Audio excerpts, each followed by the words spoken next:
अस्सलाम वालेकुम। देखें कि 2025 की जो रिपोर्टेड जजमेंट्स हैं सीएनएस से, control of narcotic substance act 1997 की, ये दो रिपोर्टेड बड़ी अहम जजमेंट्स हैं। उसमें सबसे पहले ये है कि कंप्लेंट बेरर जो है इस्तिगासा का जो मरासला लेके जाता है गवाह, उसको अगर पेश ना किया जाए तो इस्तिगासा की गवाही में सुकम है। ये 2025 LHC जो है 1029 पेज पर ये है। और देखिए कि इसमें जो बात है वो ये है कि जो ऐसा गवाह होता है कि जो सबसे पहले ड्यूटी जो ऑफिसर होता है उसको बताता है कि ये जुर्म हुआ है, और फिर वो एफआईआर लेकर जो है वो आईओ के पास जाता है और उसको इन्फॉर्म करता है कि जी एफआईआर हो चुकी है। तो देखें कि इन्वेस्टिगेशन जो है वो एफआईआर के बाद शुरू होती है, और इस प्रोसेस को साबित करने के लिए ये जो गवाह होता है ये बहुत अहम होता है। और दूसरा ये है कि अगर फोरेंसिक साइंस लेबॉर्ट्री में सैंपल लेकर जाने वाले गवाह को अदालत में पेश ना किया जाए ये भी फैटल होगा इस्तिगासा की कहानी के मतलब। तो ये 2025 LHC 752 है।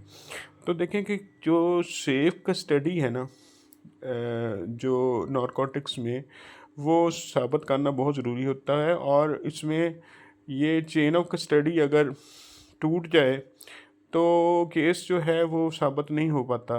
और इसमें ये साबित करना होता है कि जो सैम्पलिंग ली गई है वो सेफ़ है, और उसको जो है वो थाना से फोरेंसिक साइंस लेबॉर्ट्री तक जो है वो बगैर छेड़े हुए वो उसको उसमें टेम्परिंग किए बगैर उसको वहाँ पर जमा करवाया गया है। और ये जो बात ये वो गवाह ही अदालत में आकर बताता है कि जी मुझे ये सैंपल्स दिए थे थाने से, तो मेरे हवाले किए गए थे और मैंने इसको फ़लाँ तारीख को जो है वो फोरेंसिक साइंस लेबॉर्ट्री में जमा करवा दिया था। तो अगर ऐसा गवाह जो है वो अदालत में पेश होकर गवाही नहीं देता तो फिर ये सारा केस जो है वो सीएनएसए में ये टूट जाएगा।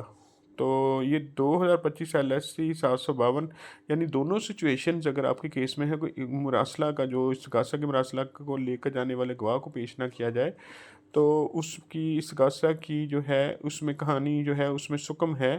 ये 2025 LHC 1029 है। और दूसरा जो है वो है जी कि अगर फोरेंसिक साइंस लेबॉर्ट्री में सैंपल लेकर जाने वाले गवाह को अदालत में पेश ना किया जाए तो ये भी फैटल होगा। तो ये दोनों जो हैं इनकी आपने ये स्क्रीनशॉट ले लें। ये आपको ASC एग्ज़ाम में CNSA पोर्शन में ये सवाल जो है ये पूछा जा सकता है।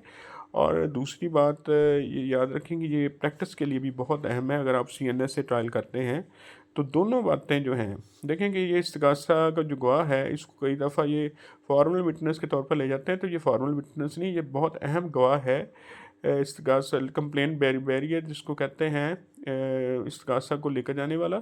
तो दूसरा जो है कि फोरेंसिक्स, ये तो बहुत ही अहम गवाह है, फोरेंसिक साइंस लेबॉर्ट्री में सैंपल लेकर जाने वाला गवाह।